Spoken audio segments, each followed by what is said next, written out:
વૈશાખ મહિનાને બળબડતે બપોરે ખોખરાના ડુંગરામાં બફાયેલો ઘોડેસવાર એક વાડીએ આવીને ઉતરી પડ્યો.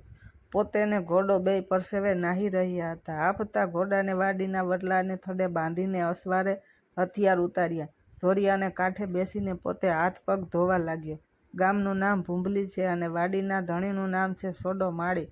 સોડો માળી કોસ હાંકતો હતો. કંગાલ બે બળદ કોસ ખેંચતા હતા. કાગડાએ ઠોલી ઠોલીને લોહી લુહાણ કરી નાખેલા કાંધ, સોડાએ ઉમેડી ઉમેડીને તોડી નાખેલા પૂંછડા, બેસુમાર બગાવો, લોહી માંસ વિનાના શરીરના બે હાડપિંજર, એવા બે બળદો છે. એક સો ને એક કાણાવાળો.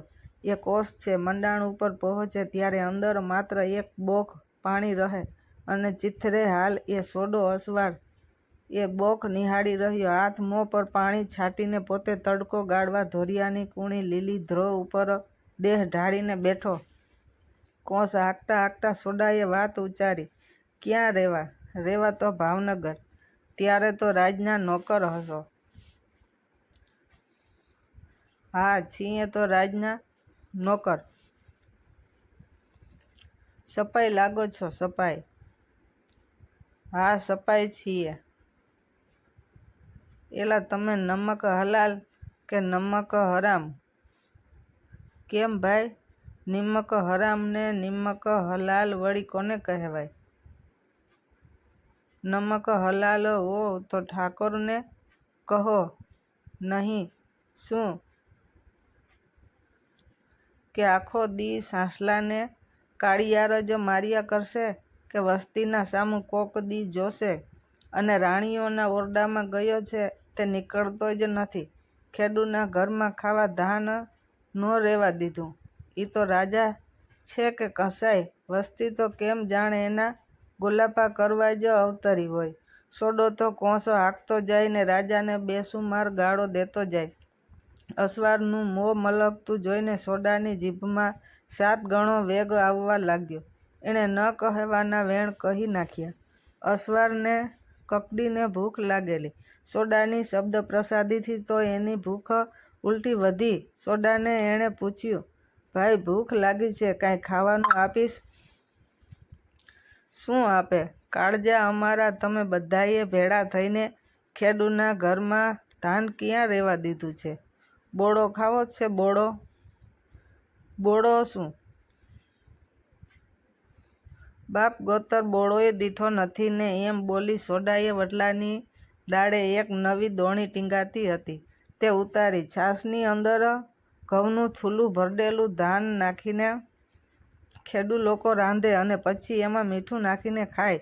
એનું નામ બોળો. સોડો પોતાની માટે સવારે બોળો લઈ આવેલો. લાવીને એને ઊંચે વડલાની ડાળે ટીંગાડેલો તો દોણી નવી હતી. ઉપરાંત એ વડલાની ઘટાને છાંયડે સીડેરે હવામાં ઘણી વાર સુધી રહી એટલે બોળો અતિશય શીતળ બની ગયેલ. પાંદાળનો એક દડિયો પડિયો બનાવીને સોડાએ એમાં બોળો ભરી પરણાને આપ્યો. સૂકતા ધૂર અને તાપમાં તપેલા એ શિકારી છત્રીને ખાટી અને શીતળ વસ્તુ એવી તો મીઠી લાગી કે પલવારમાં એક દડિયો ખલાસ કરીને એણે કહ્યું, વધારે છે? સોડે મીઠું મીઠું હસીને કહ્યું, કેમ મારે ખાવાય નથી રહેવા દેવું ને? એમ કહીને બીજો દડિયો ભરી દીધો. મહેમાનને એવી તો લજ્જત આવી કે હર્ષભેર સોડાએ આખી દોણી ખાલી કરી બધો બોળો મહેમાનને ખવડાવી દીધો. પરોણાનું પેટ ભર્યું તેમ દુઃખદાયથી ભરેલા એક ખેડૂતની આટલી ઉદારતા જોઈને એનું અંતર ઠર્યું. તડકો નમ્યો, સાંજ પડી, શિકારી સવાર થયો. જાતા જાતા એણે પૂછ્યું, ભાઈ તારું નામ શું? સોડો. મુસાફરે ગજવામાંથી નોંધપોથી કાઢી નામ લખી લીધું. સોડો બોલ્યો, કેમ બોળો ચાખીને દાનત બગડી તો નથી ને? નામ શી લખસ બાપા? હસતા હસતા અસવાર બોલ્યો, ભાઈ ભાવનગર કોઈ દિવસ આવશો ને?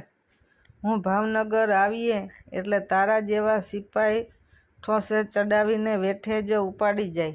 તે તો વળી બોળો ખાધો ને નામેય લખ્યું એટલે ઓળખીતાને 2 ઠોસા વધુ લગાવે, ખરું ને?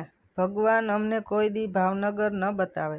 બીજા દિવસનું મોસું ઝરણું થયું ત્યારે છાશ રોટલો સિરાવીને માથે કોસ મેલી વરત વરતડીએ પે અને ઠાઠા સોતે સોડો વાડીએ જવા નીકળે છે. બરાબર એ જ ટાણે બે હથિયારબંધ ઘોડેસવાર આવીને ઊભા રહ્યા અને પૂછ્યું, સોડો માળી કોનું નામ?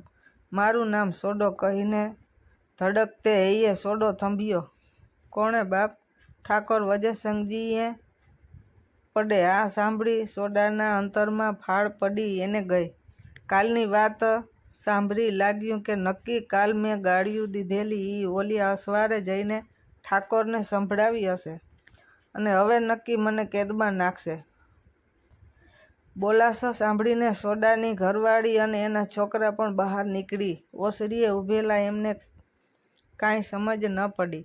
સોડાએ બાયડીને કહ્યું, હવે આપડા તો રામ રામ સમજવા.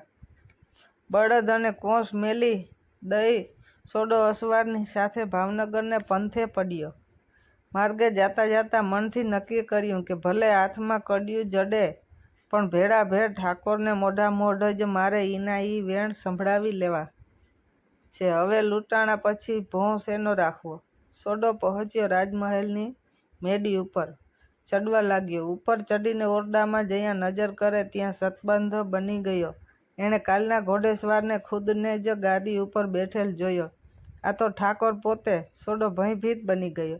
ઠાકોર વજયસંઘજીએ એને પોતાની પાસે બેસાડ્યો અને પંપાડીને પૂછ્યું, પણ સોડા તું બીવે છે શા માટે? બાપ, કાલ તમને બહુ ગાળો દેવાઈ ગઈ એટલા માટે.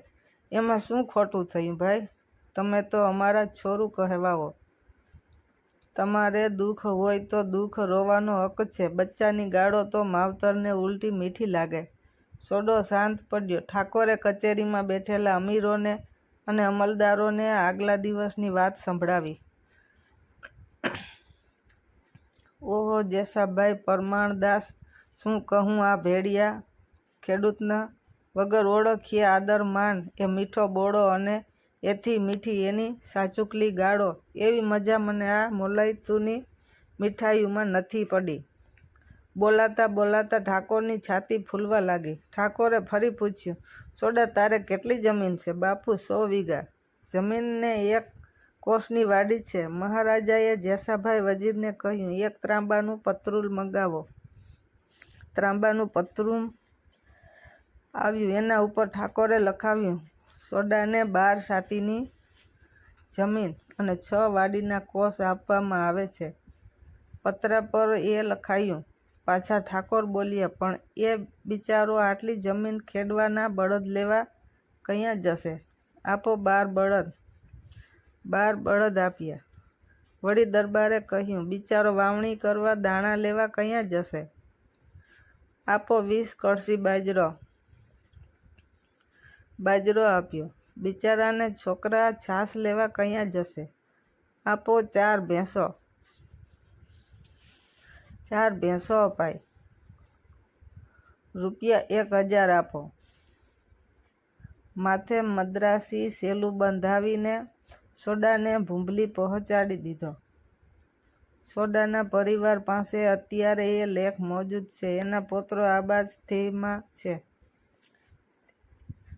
એક દિવસ વજયસંઘજી શિકારે નીકળેલા ઓળખાય નહીં. તેઓ શિકારી લેબાસ પહેરેલો સમઢિયાળે ગામના એક ખેતરમાં મોલ ઊભા હતા અને એ ઊભા મોલમાં પોતે ટૂંકો રસ્તો લેવા માટે ઘોડો ચલાવ્યો.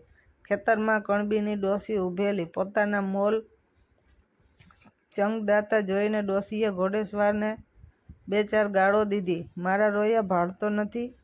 પીટિયા ઊભા ખેતરમાં ઘોડો હાકસ તે લાજતો નથી? મહારાજાએ ખોટો ગુસ્સો કરીને કહ્યું, ડોસી ગાળો કેમ કાઢસ? ઓળખશો? અમે રાજના નોકર છીએ. જેલમાં ખોસી દેશું, જેલમાં. હવે જા રોયા. તારા જેવા સપારડા તો ક્યાંક આવે ને જાય. બાપુ, વજયસંઘના રાજમાં કોનું દેન છે કે કેદમાં પૂરે? ઠાકોર ચાલ્યા ગયા. મનમાં વિચાર કર્યો કે વાહ, મારી પ્રજા કેવી નીડર, મારા પર એને કેવો વિશ્વાસ. એને વધુ નીડર બનતા શીખવું તો જ મારું જીવ્યું પ્રમાણ. એણે એ ડોશીના કુટુંબને કાયમની પટલાઈ આપી અને જમીન પણ ઇનામમાં દીધી.